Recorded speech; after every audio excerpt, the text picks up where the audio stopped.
OpenAI wants to take credit for your research. I wish I was kidding. Today we're going to talk about the recent release of OpenAI's PRISM and the backlash they're getting. PRISM itself is not the problem. In fact, on a pure product level, it's one of the more thoughtful things OpenAI has shipped in a while. The idea is to put AI directly inside the scientific writing process instead of bolting it on afterward. Researchers work in a cloud-based latex environment where notes, equations, drafts, and AI help all live together.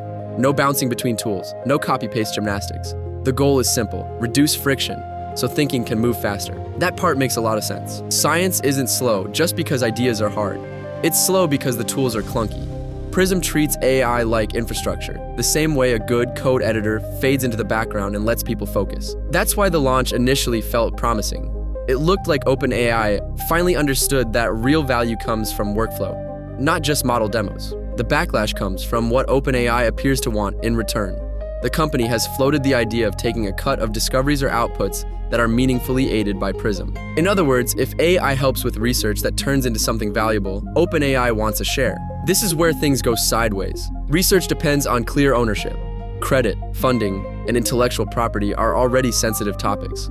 Introducing a private company that claims downstream value muddies everything. Even worse, it breaks trust. Researchers are not looking for a silent partner in their work. They want tools, not stakeholders. The moment a writing environment starts to feel like a toll booth, people get nervous, and they should, especially when there's already intense competition. Plenty of AI tools are racing to integrate into research and writing workflows, and many of them are not asking for future royalties or ownership claims. PRISM shows how powerful AI can be when it's deeply integrated into real work. But by trying to extract value from the outcomes instead of charging for the tool itself, OpenAI risks pushing people away. In a crowded market, that's not just unpopular, it's strategically careless. So what do you think about the recent drama?